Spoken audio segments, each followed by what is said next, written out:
Really appreciate you guys coming out and showing support.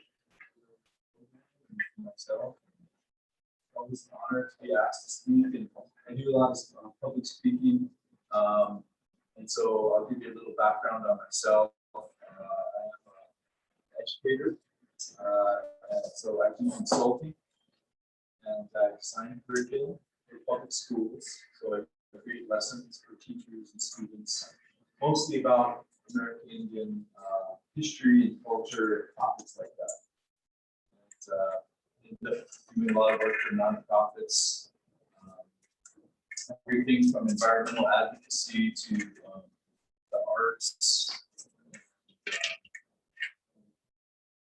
Of course, always hoping to share information with the public at large.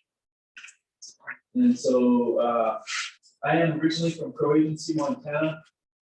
And going back in time, this was where we're at here, was Crow Agency at one time during the first Fort Laramie Treaty.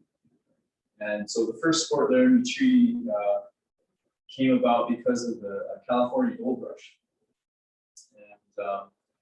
And interestingly enough, none of the miners who went to the Sacramento Valley to mine for gold, and then of course the subsequent economists, the folks who wanted to, of course, bring cattle and sell markets or introduce a market to these miners. All of them came through the South Pass, which is Wyoming. So the 1851 treaty was signed with tribes from this region, even though the trail didn't come through Montana. And part of the reason why the treaty was signed with the tribes from this region was because Jim Bridger, of course, was a very noteworthy man in these parts, told the U.S. government, and he worked for them as a advisor and consultant. And he told them that the Plains Indians would be very difficult to defeat militarily, and it would be very problematic to corral. And so he recommended that the U.S. government sign a treaty with them. And so that's what they did. And so as a consequence of that, if you look at the Treaty of 1851, the whole state of Montana is Indian country. There really is no portion of Montana that is not part of the reservation. Just north of this reservation, the Blackfeet Reservation starts. Just west of that, you have the Highlanders, the Assiniboine, Lakota, Rowan, Chippewa Cree, Cheyenne to the south and west, Salish to the, Cheyenne to the east, Salish to the west, Nez Perce. And so at that time, and I don't want to spend too much time on history here, but just to kind of give you a little bit of background. So when that first treaty was signed in 1851, in Fort Laramie, Wyoming, my great grandfather signed that treaty, and his name was 4 times. And his daughter, my great grandmother, she was born north of here on the Muscle River the same year the treaty was signed, 1851. So that lady, her name when she was born was Strikes the Gun. And so when she was born, her dad had signed a treaty that guaranteed her and her family 30 million acres. It's a treaty that was passed through the U.S. Congress and signed by the president. You know, the law of the land, as they say, the highest law of the land. And so that was in 1851 when she was born. 30 million acres is what she was guaranteed. By the time she died in 1932, she lived to be 82 years old, and she's buried in Crow Agency on the Little Bighorn River. By the time she died, the reservation had gone from 30 million acres when she was born to 2.3 million. So in her lifetime, she saw 90% of, over 90% of the Crow land base disappear. And it's interesting following her life story. Like I said, she was born on the mussel shell. She was married as a 17-year-old girl over here at Fort Parker around 1868. And she married an Irishman who had come from Ireland and during the potato famine, and served in the U.S. Civil War. And after the Civil War, came out to Montana to try and eke out a living here. Ended up doing what most white guys did who couldn't make a living, married an Indian woman. And so then he was basically adopted into the tribe. And so they had 7 children. And so even though they were married here, they raised their children over on present day Columbus, where the second agency was located. And that was in the 1880s, early 1880s. Then the reservation continued to shrink. Finally, the third agency ended up where it's at on the Little Bighorn River, and that's where she made her final stop on Western area. So she saw quite an epic journey throughout her life. Very few people, I think, could say that they saw the type of change that she saw. Because in 1850, there were really no white people here. There were very, very few fur trappers that had found niches, economic niches with Native people. But outside of that, there really wasn't any kind of settlement, of course, until the Bozeman Trail, the gold rush to Virginia City. So what I want to talk about today, though, of course, is the wellness, the spiritual culture, the beautiful legacy of health, and just the highest level of living that this culture has done for us. And I'm very proud of that legacy. I see it clearly as a guiding light. And I try to speak. It's a great topic for me to speak on. Because the culture that was here for thousands of years was a ceremonial culture, a ceremonial way of life. And for those of us who live a ceremonial way of life, it's something that is constantly in our consciousness because it's something that we seek to achieve only through continuous effort. And the continuous effort is not just it's an intellectual endeavor, but of course it's a spiritual seeking, it's trying. And you don't see too many ceremonial cultures around the world. There are some that still exist today. And when I refer to ceremonial culture, I guess what I'm referring to is a way of life where people primarily put the ceremonies and the spiritual well-being and the understanding of the connectedness of all things as the primary motivator and lens through which they see life. So they're not looking at life as a way of, as a constant stream of taking and giving in the same way that an economic culture would. And I would suggest that in our culture in America, we're a consumer culture. We're, by and large capitalists. You hear that term used a lot. But really, we're consumers. We consume. That's what we do from the time we wake up to the time we go to bed. Most of us. If it's not food that we're consuming, it's some type of entertainment that was produced by some other people for our consumption that they want to sell to us, right? And so we're constantly consuming. And for these people that live a ceremonial way of life, consumption is something that is not really part of their daily motivation. Homeostasis is what we're seeking in the ceremonial way of life, right? Homeostasis, where you don't necessarily have to take a lot in, and you're not necessarily putting a lot out. You're balanced. You found a harmony Your spirit has found a harmony with your body has found a harmony with the other living objects here around us, the air that we breathe in.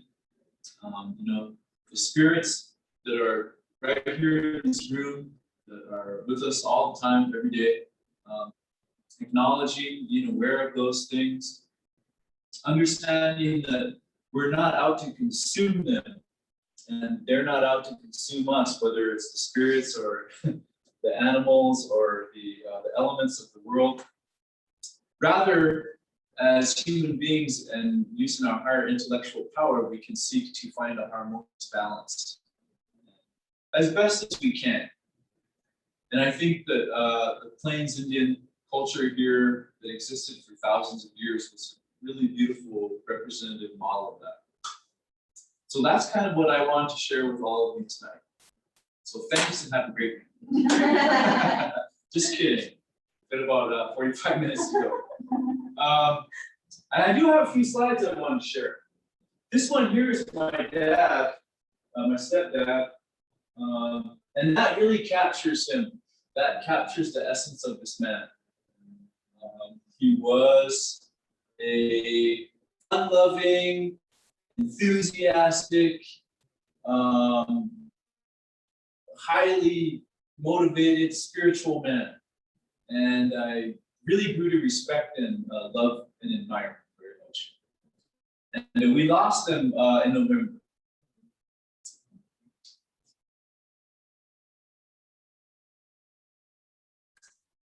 But he's still here. This is a sweat lodge down by the Little Bighorn River where he lived. You can see the high bank of the river over on the other side there. That's where the river cut off the valley floor there. Just up above there, there's a little valley coulee known as the Medicine Tail Coulee. It's world famous because that's the place where Custer tried to cross the creek back on June 25th, 1876 with his 200 men. And if you go to the river, you see that that's the only possible place anyone could cross on horses, because everything else has got high cliffs and steep embankments. And so that's where he grew up, right there at that famous site. And they have a sweat lodge there. They have many other ceremonial events that take place down there. Here he is carrying a chainsaw and to cut the wood that's used in the sweat lodge. And the sweat lodge ceremony is a beautiful ceremony. It's ubiquitous throughout Indian country. All the tribes use it. And it's a cleansing ceremony. It's a ceremony to promote balance and healing. And we're told that when we go into the sweat lodge, any kind of problem that we have in our, go in there and we work on it. We think about it. We try to overcome it. We ask for help from the Creator, spirits. And so it's a very powerful ceremony, but it's also very much an exercise in humility. It gets pretty hot. And when it gets, you really remember that you're just a human being of flesh and blood, and that, your life is always hanging by a very thin thread. No matter how strong you think you are, physically, you're always going to be about that far from death on this planet. And so that's why we always remember that as Crow people.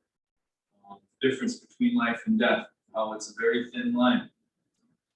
And our ceremonies reinforce that. Our sweat lodge ceremonies, our fasting ceremonies.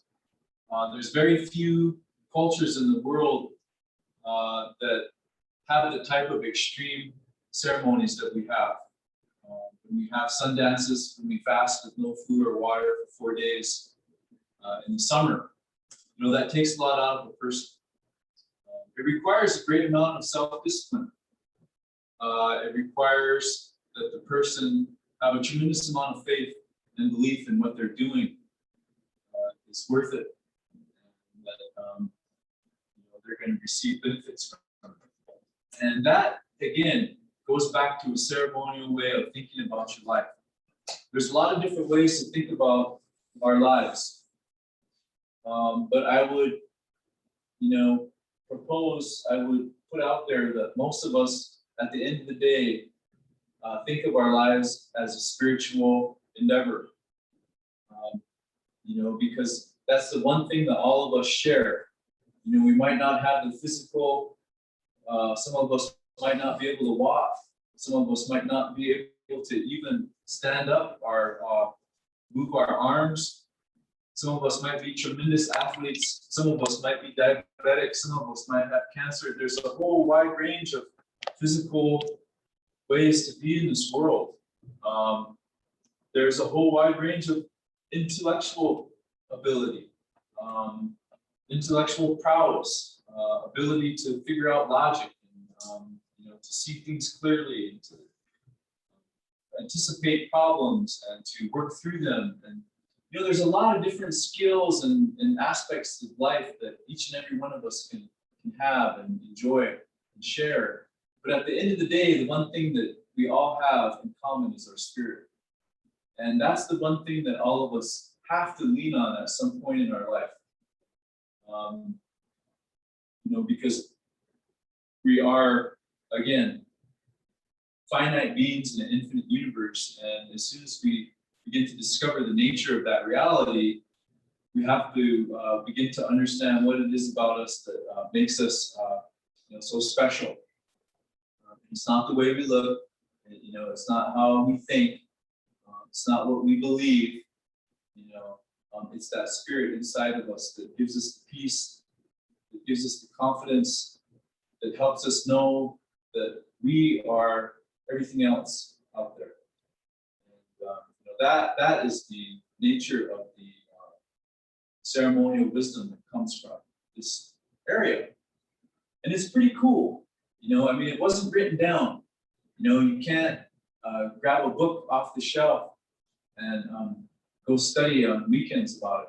You can't cite different texts or psalms and all that, because it doesn't exist on paper. And it exists all the time in real world life. And that's the nature, again, of the oral tradition. A tradition that is concerned with how you're feeling right now, and how you did today, and what's going to happen tomorrow. And as people, that's what makes sense to us. That's what helps us to make meaning from our lives. So here's another image of the sweat lodge there and the river. What a beautiful image, huh? This is, again, early May, springtime of the year. You can see the pit there in the middle, and this is where the rocks go. There's a fire pit over there on the eastern edge, and the rocks are brought in there. Water is poured on them, and the door is closed and opened 4 times, and 4 different segments of the ceremony are representative, again, of the circle of wholeness, completeness, harmony, and perfection, really, because for Native people, the circle was perfect. And we see it represented in nature, in the moon. When we throw a rock in the water, everything that we know of that is perfect is in the circle. And if we want to be perfect too, then we have to imagine ourselves in that way, and like water. And one of the prayers that said by many people, different folks in the sweat lodge, is that the people in there praying become clean like the water. They become pure. Their mind and their heart are cleansed. And so they can feel at peace and strong, and all those things that come from being healthy and well. So, part of, one of the things I forgot, I'm going to get back here. I forgot to tell you what this means. This is pronounced a hobashida. And Ahogashiya means thank you very much. And that phrase is used a lot back home, you know, in the Crow community. It's used ceremonially, but it's used socially. It's used in sweat lodge after most different events where people are thankful. And I think that word is disposition, right? It's a way of thinking about the world, being thankful, having gratitude for your opportunity that you have set before you. You know, there's a lot of things to be thankful for, but one of the best ones is that there's a space in front of you here, and you could take advantage of that space. It's called time. You know? It's going by right now, and you can move through it the way you want to do it in a good way. You know, you should be thankful for that. You know, you should want to make the most of that. And if that means wasting it and just emptying your mind, that's good. Go for it. You know, that's what we're here on this planet to do. You know, if you don't believe me, animals waste time all the time. You know, even little bees, bumblebees, you know, they did a study on them to see how efficient they were at going from flower to flower. Found out they were not efficient at all. They like to do a lot of catwalks, pardon the fun, you know. And that's how we are, you know, because we're here to experience, right? We want to be able to relax a little bit, enjoy ourselves, and see where the wind blows us. Here's another great term that really represents the values, the culture of Native people here, and this is pronounced Ashamaliyakhala. Ashamaliyakhala. And what that means is as the driftwood lodges. And so on the different creeks around here in the mountains, if you follow them, they'll come down the mountain, they'll come in a curve like this a lot of times. And when they curve, the driftwood that comes down will get caught in that corner. And it will all bunch up. And after a while, when you go after the spring floods come through and you go over around July or August, you can see the wood that's been left behind up on the bank. And if you try and pull it apart, you won't be able to do it because the wood will be so connected and woven into one another that it's like a family now. And so this is the term that the Apsalagat, Crow people use to describe their extended family, Ashmiyakala. And that's the clan system. But really, this term is used, the concept is found all throughout Plains Indian culture. And probably the most famous term is used by the Lakota Sioux, and it's called Takiyoyasa. And Takiyoyasa is a ceremonial phrase, and it's saying thank you to all my relatives. And all my relatives, when they say Takiyoyasa, it means everything, right? The water, the spirits, you know, we're all related. And so I'm acknowledging all of you as my relatives. I want you to know that we're all related. And everything in here that I can't see, all that can be seen and unseen, I'm related to that. And I want to thank you because I'm part of your family. So that's a great way of looking at life. You know, I like to kind of break my presentations up with short stories that pop into my head because I kind of get tired of talking about the same thing all the time, you know. So one of the projects I've been working on lately is I've been interviewing Native American war veterans. And so I've interviewed 14 so far over the past month. And it's some very, very, very, very powerful stories coming from these veterans from Iraq, Afghanistan. And there was one gal I spoke with from Crow, and I asked her what her experience was like when she went to boot camp. And she said, well, like all of them, I asked all of them that same question, and they all said, well, you know, it's way different from back home. Because in our communities, in our Crow communities, we don't raise our voice to one another.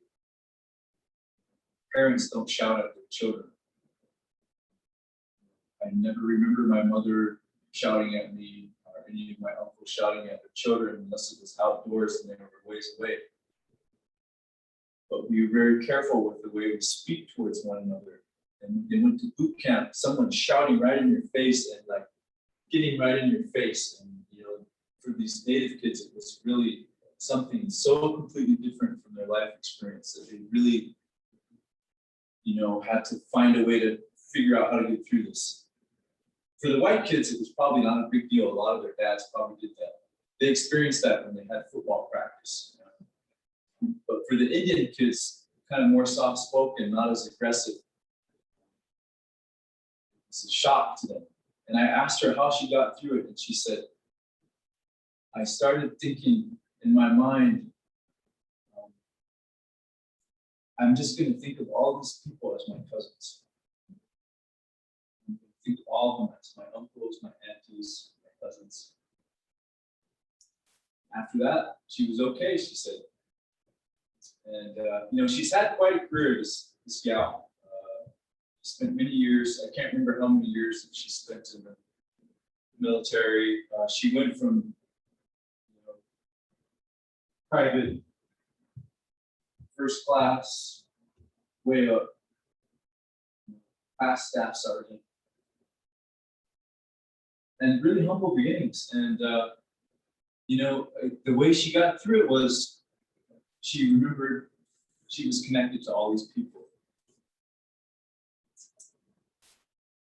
And that helped her to care.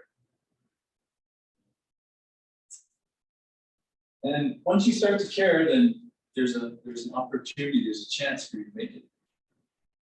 Once you kind of lose that desire to care, it's pretty hard. So, you know, over 13,000 years of hunting, gathering, and trading here, where we're at. And that whole culture that was here for, you know, 13,000 years was a peaceful, very peaceful culture. And that's a story that's never been told. Because everyone's so convinced that Native people were fierce warriors and bloodthirsty savages.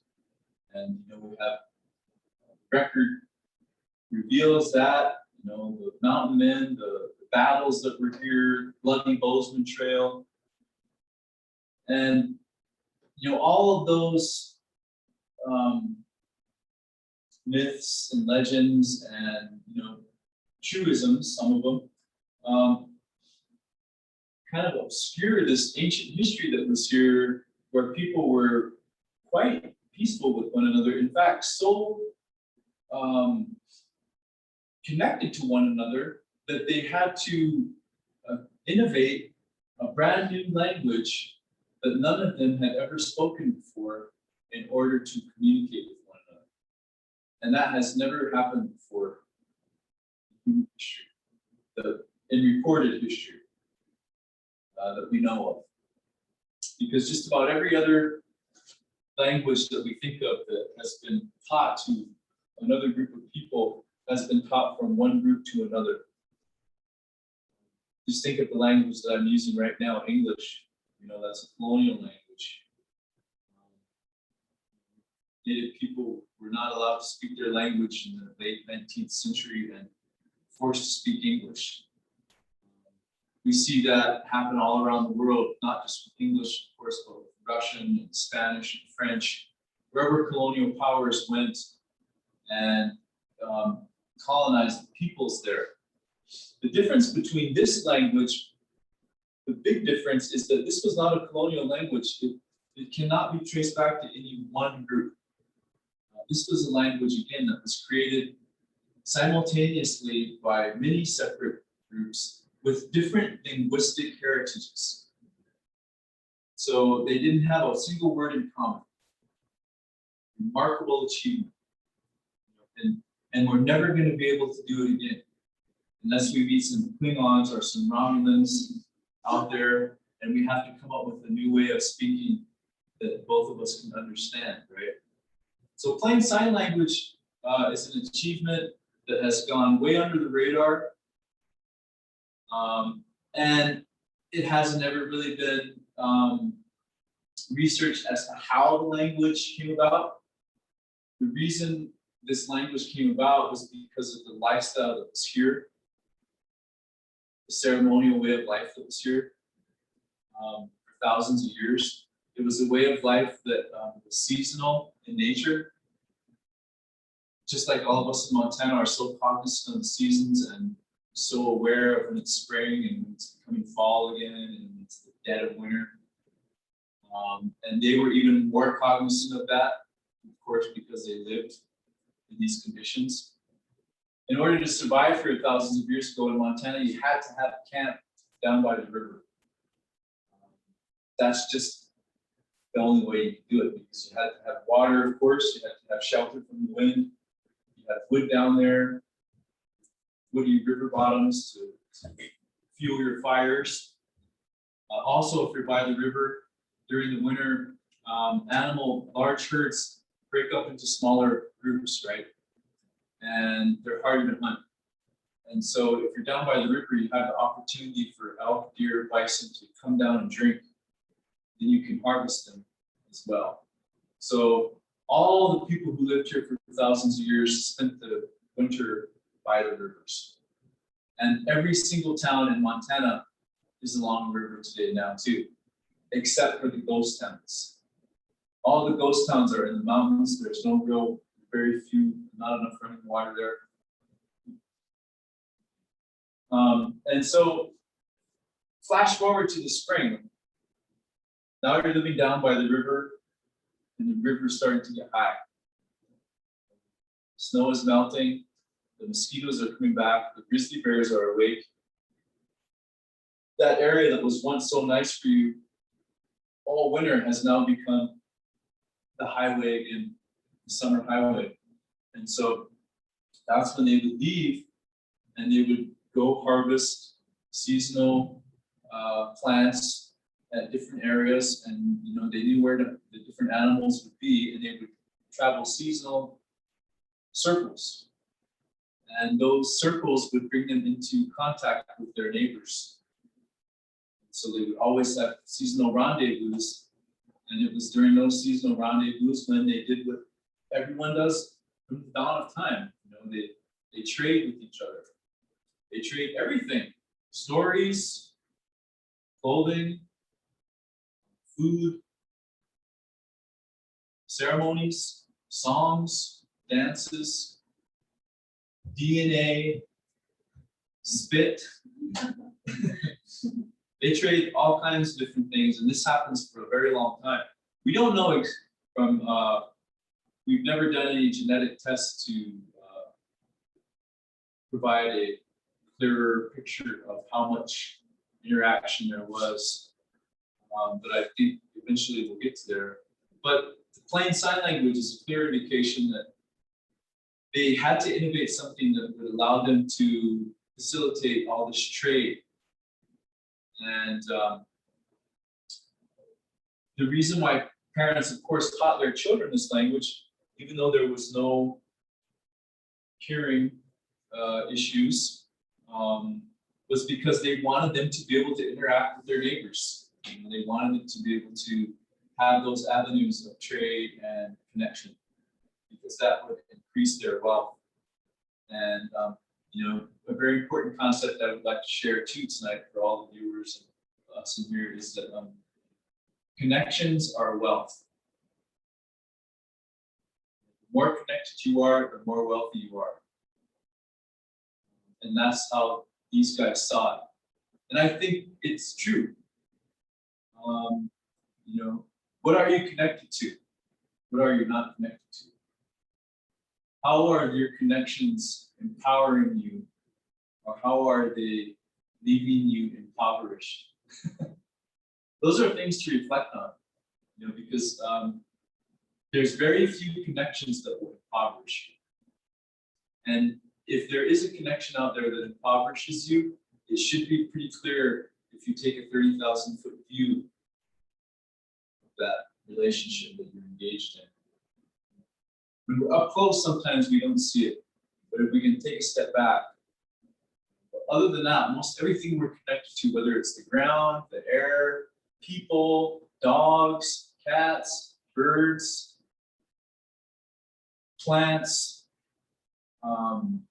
you know, there's so many different things to be connected to. And the more we can connect, the wealthier we are through streams of knowledge, through streams of consciousness, affection, all of those things that we see, grace, beauty. And those were all things that were facilitated with the plain sign language. So it's a beautiful legacy, and it's right here in Livingston, in the area. You know, it's a cosmopolitan region. That image there shows you all the different language groups that came out here onto the Great Plains. We have 1, 2, 3, 4, 5 language families. Each of these language families has at least half a dozen dialects. So, you know, you get at least 36 different types of languages, at least. And the only way all those people can really communicate is if they share a common language. And the Great Plains is like a great stage. It really is, because all the mysteries are in plain view.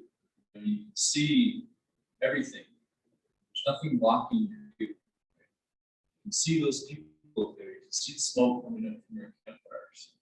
They're 100 miles away. It might as well be 100 feet away. Today, right? So, understanding and respecting each other is differences, and understanding that the nature of the human condition is for wanting is something that each and every one of us at our core seeks to connect with. And I think over the past year, and you know, tumultuous political climate, different things in our nation and our communities and our state, a lot of times we become cynical about the nature of the human condition. And that's easy to do. And so we have to look back in history to gain a more accurate understanding of what people's true nature is when they are left to their own devices. And so each and every one of us has to play our lives out within this framework of power streams and networks that we have one way or another. These people were free of those kinds of institutions, largely. Not completely, but largely. Think about their seminal, spiritual, coming of age ceremony was the fast, where a person fasted alone, typically far away from anyone else.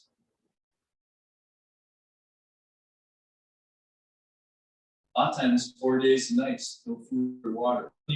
His vision on peak. He was a 9-year-old boy, fasted 4 days with no water on Crazy Peak, cut his finger off. That's pretty extreme. I would say that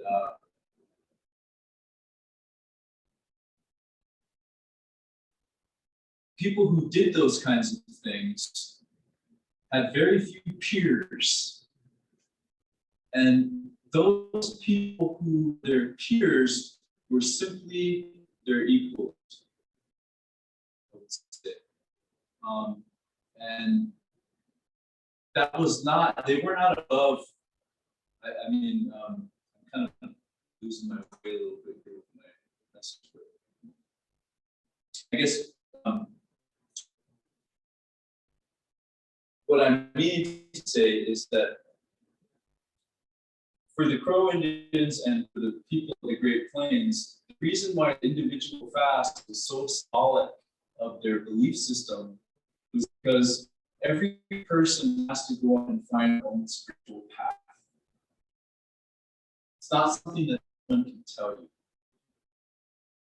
That's why we go out there alone.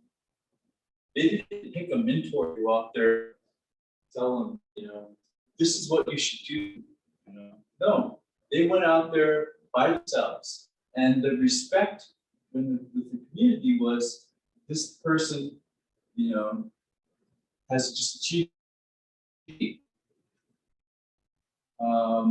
They've worked, they've sacrificed, they've gone through self-doubt, they've gone through self-denial, they have moved themselves. I don't even think a PhD asks you that. But this culture did, right? And that mastering of yourself allows you to have that spiritual, allows you to have the opportunity to have spiritual presence that can neither be taken away nor given. That's what I meant to say. Something that all you lean on it. At certain times in your life, when you lose the loved ones, it means so much to you. When you've been degraded and humiliated, when you've been put down, when you've been stripped of your pride, when you've been stripped of your ability to make a living, to live in a house, provide food for your children, when you're stripped to the very core of what it means to be a human being, you have a spirit, and as long as you have that spirit, you have hope, you have a chance to succeed. Just keep working. The sun's going to come up tomorrow. You might not see it, but it will come up. Somebody's going to see it. The birds will be singing. You might as well be there to listen.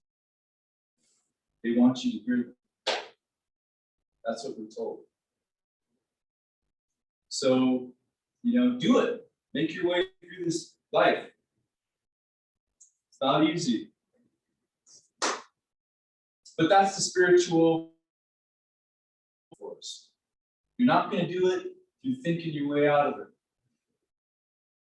I mean, that doesn't require thought, but we're never going to be able to answer every question intellectually. A lot of people think that, you know, belief is the way to go in this.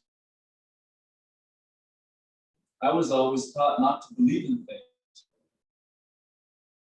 especially anything that was written in a book. You know, and so there's a lot of different ways of thinking about belief too.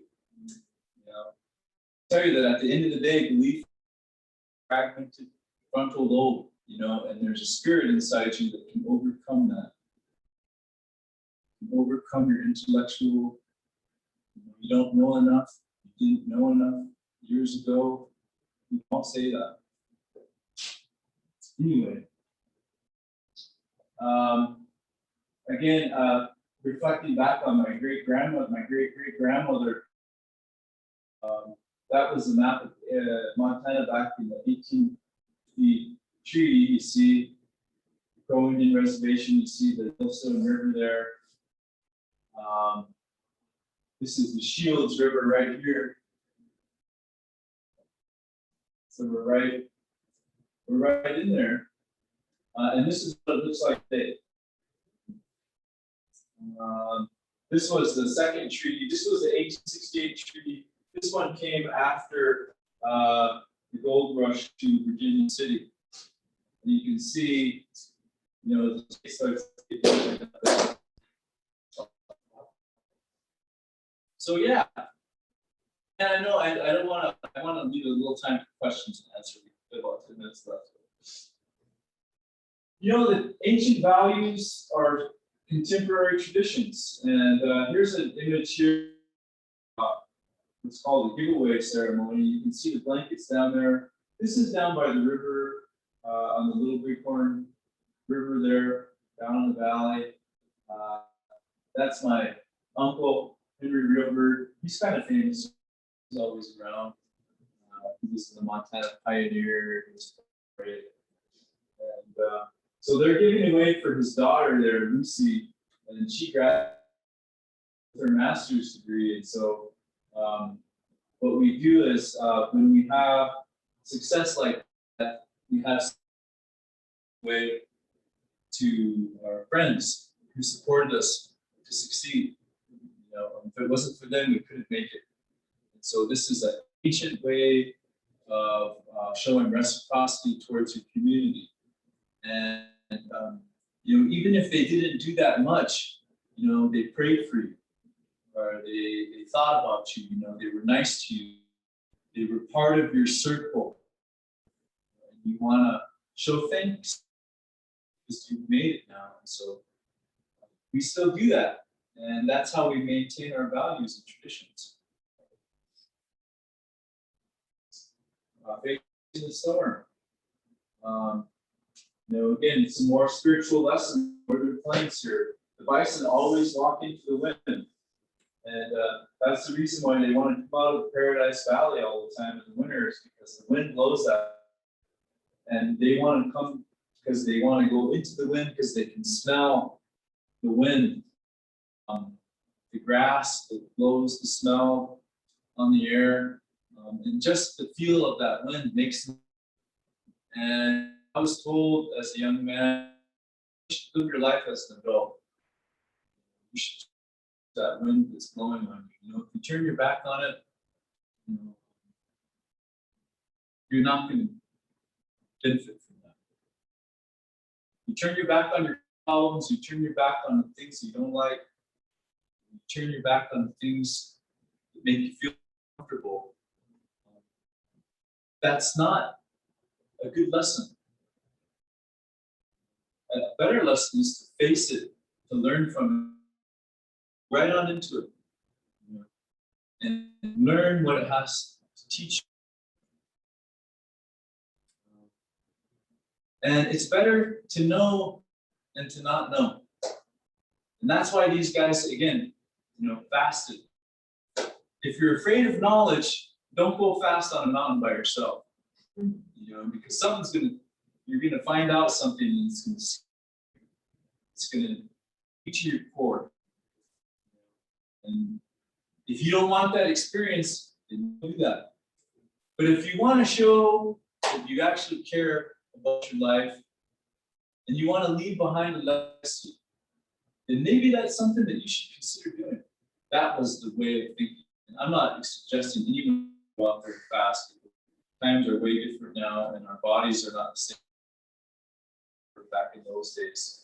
But I think the point is, you know, if there's a struggle in our lives, it's best to face it and to why we're struggling with it, through it, how we can find connections that will help support us through this. And then the counterintuitive measure is help someone else. When you're really down and out, help someone else, because you'll find out that you're actually not as bad off as you thought you were. Someone actually worse. And that kind of brings us to this next slide here. You know, the bison always do this. They help one another like a family. They have a team. This guy's going to get tired eventually, and he'll step off to the side, and another one will come along. He or she will fall to the back, and they'll just take turns leading. And as communities, as societies, that's a good way to do it. Let's work as a team.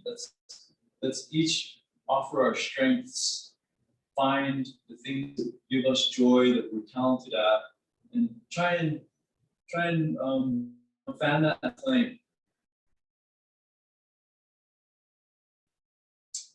And run out of time here. I just want to get through this really. Be thankful for your home. In the Crow culture, they say your home is your second mother. Say you have three mothers. Mother Earth. You have your birth mother who gave birth to you, and then you have your house. So even when your mother dies, you still have two mothers. Ones that love you and you take care of. Water is life. This is my uncle. He's done a lot to help protect the Little Bighorn River. See kids swimming down there. Look at those trees, huh? Can't wait. Balance is medicine. The medicine wheel, there's a lot of wisdom in that. And the wisdom applies 10,000 years ago. It doesn't get old. The truth fades, doesn't tarnish. It's a guiding light. And here in the Northern Plains really symbolize that to me. I try to think about balance. I try to maintain my balance. I don't always do it, but it's something that I strive to do. Try to have a little compassion on ourselves. We can't quite reach that level that we want all the time, but we keep trying.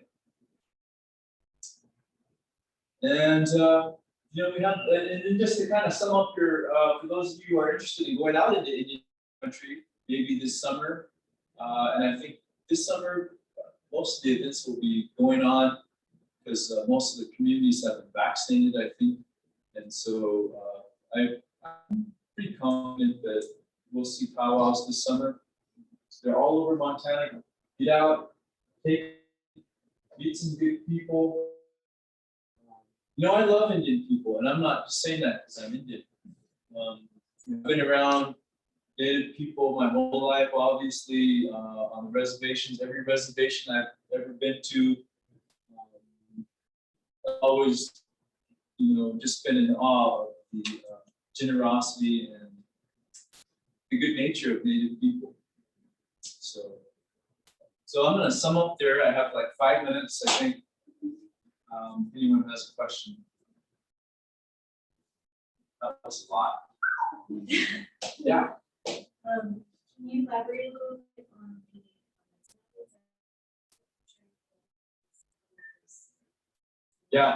the medicine wheels. Okay, the medicine wheels are just like teepee rings, except they're bigger, and they have the cairns that go, or they have the rock lines that go from the cairn in the middle out to the outer edge like a wagon wheel. If you looked at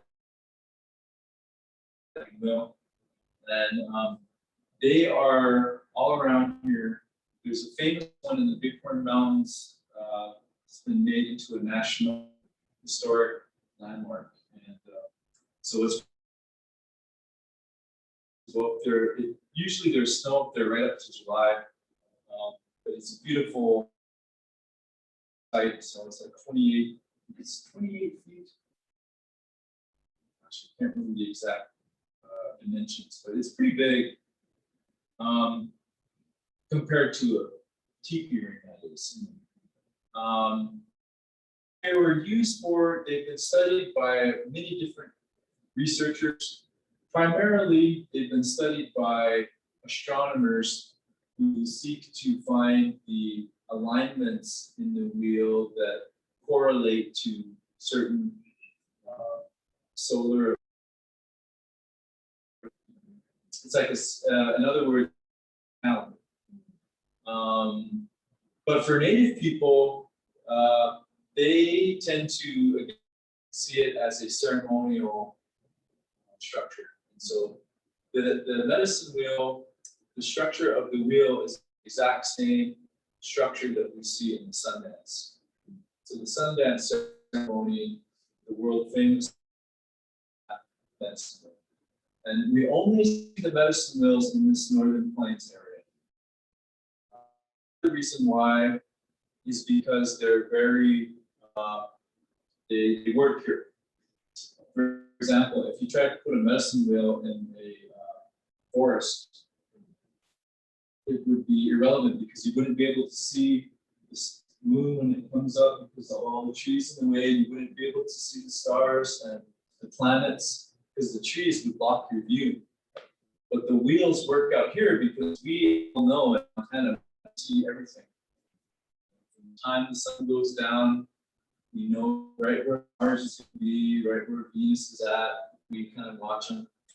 And, we know what the moon is up to. The moon is waning right now. It's getting close to a new moon.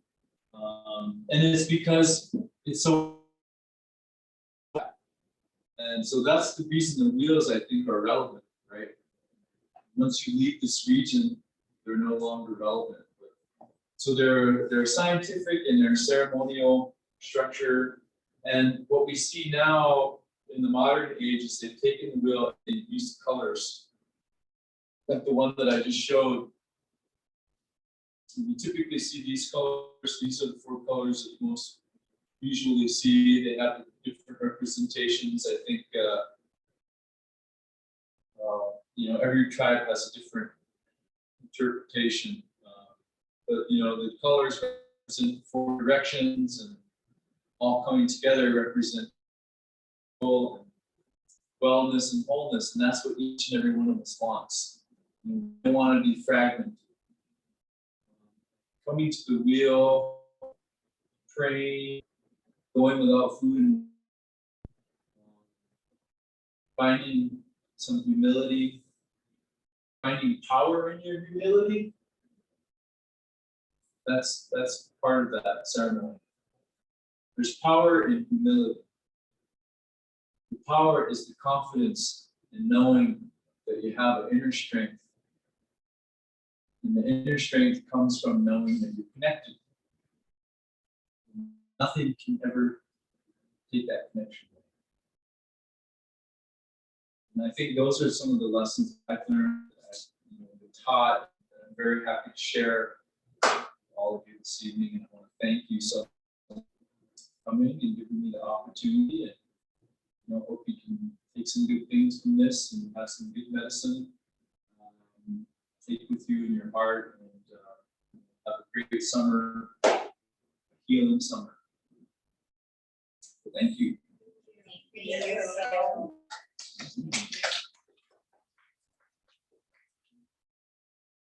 Awesome. Right there. Yeah.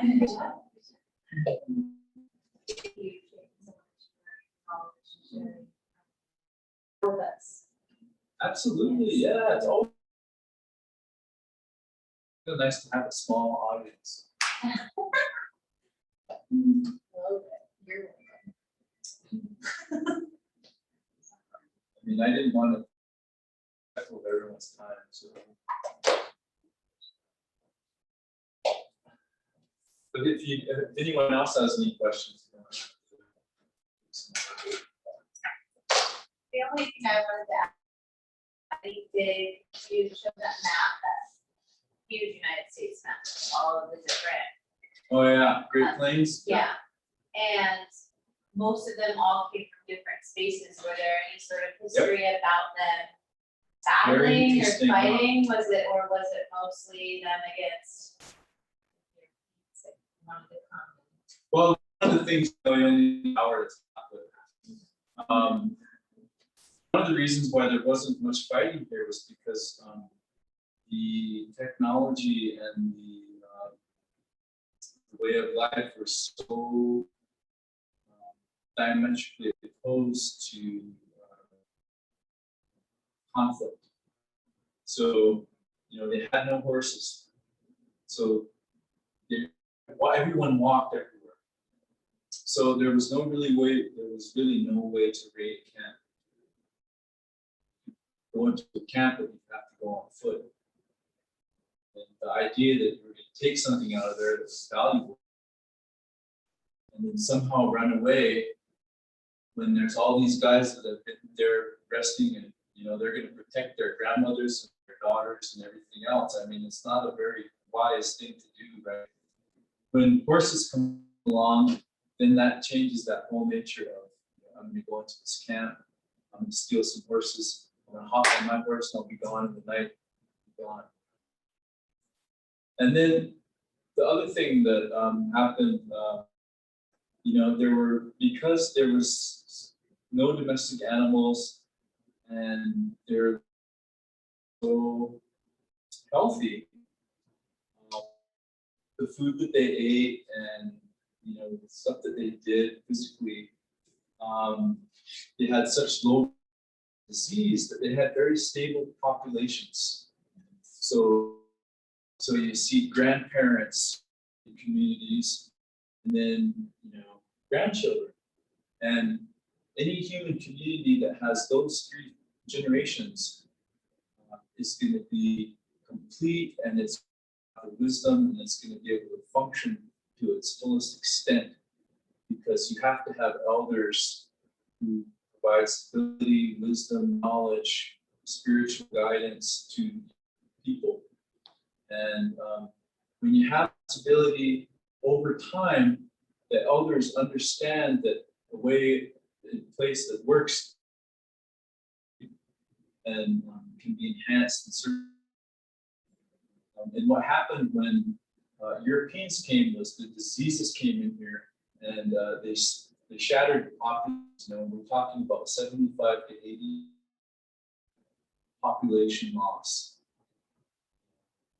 It's difficult for us to imagine that measure, that level of loss. It's catastrophic loss. And so all the stability goes out the window then. All the elders are dead, babies have died, all the wisdom, forget it. Now it's just survival. The balance, no, we don't have time for balance. We got to kick ass. I mean, all that nature of having a way of life that nurtures children and takes care of elders and seeks to find the best in each individual, that's out the door, because now it's war. As a veteran, you probably understand other little things fade back. And now the number one thing is, we're at, and that changes of what we're going to do, how we're going to act. And unless there's something that comes in and changes that and puts it on a different course, then it's just going to wear itself. It's going to keep going until there's nothing left of it. Disintegrate. It'll disintegrate the people involved and the systems involved, and then it'll just kind of start over again from scratch. Right? And you see the communities, the societies that are at war are societies that are out of balance. They're out of balance economically, like we are in this country, which is why we're at a war. We're at a weird culture war. Or they're out of balance gender-wise, like in the Middle East, where women are kept down so low that possible way that they can have a normal life without the tension and the one whole half of the human population getting dominated. I mean, to me, I see that medicine wheel, and I can place it, superimpose it over just about any society or any group at any given space and say, what's out of balance in this area? And as soon as you identify areas that are out of balance, then you can see where the conflict is. You can see how the battles continue to rage, and then and intelligence and knowledge winning day is testosterone. It's fierce aggression. It's pure rage that wins the day, right? And in America, I think a lot of us grew up with that warrior culture. I grew up watching Rambo and Arnold Schwarzenegger, and those were my heroes. And I was shown, kid, you want to win, you got to kick ass, man. No one said, you want to win, be nice to all the children. Laugh with people on the street who are sad and broken down. Nobody's told us that. Those weren't the messages. And now we wonder why we have a violent society, it's at conflict. Well, you know, I mean, it's because that's what we always were. Let's be honest. You know, happened out here in Montana, the colonization of the native people was pure violence. None of the trees were upheld. You know, and things could have been a lot different.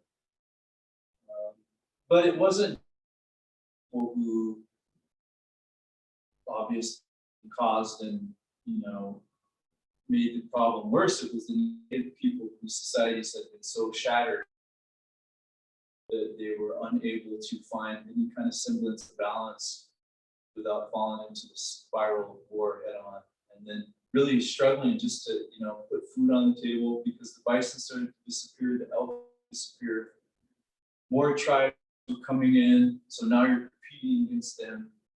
And, you know, I don't want to go on, I want to stop here, but one thing I will say, you know, this is me speaking as like an anthropologist and someone who grew up in the Crow community, but any society that has been to war or that has been through a war, that will be the number one thing that will mark their lives. It will take generations before that war gets out of that blood. I mean, it's such a traumatic, it's such a horrific thing to go through, war, that it just stamps, you know, consciousness on so many folks in that generation that it can't help but be passed on to the next. And that's the reason why we still have, like, you want to talk, go down to Crow or Indian country, you want to talk to elders about, you know, Indian culture, they want to talk about warriors. They want to talk about how we were the best warriors. Well, there's a lot of other things to talk about. Why do they choose to talk about that? Because that was the dominant thing in the 19th century. And they were good at it. You know, they were the best. The US Army couldn't beat them. They had to take their food. That was the only. They couldn't fight them because they never knew where they were going to be. They were the best light infantry in history. They didn't have to eat. They'd go days. I mean, you weren't going to beat these people. They took a lot of pride in that. But, I mean, let's get real. There's more to life.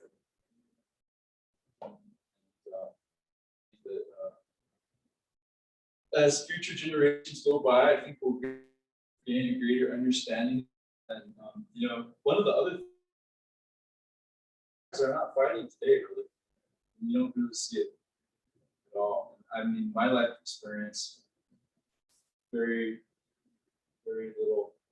You see some tensions and aggressions, but it's like that historical narrative coming out.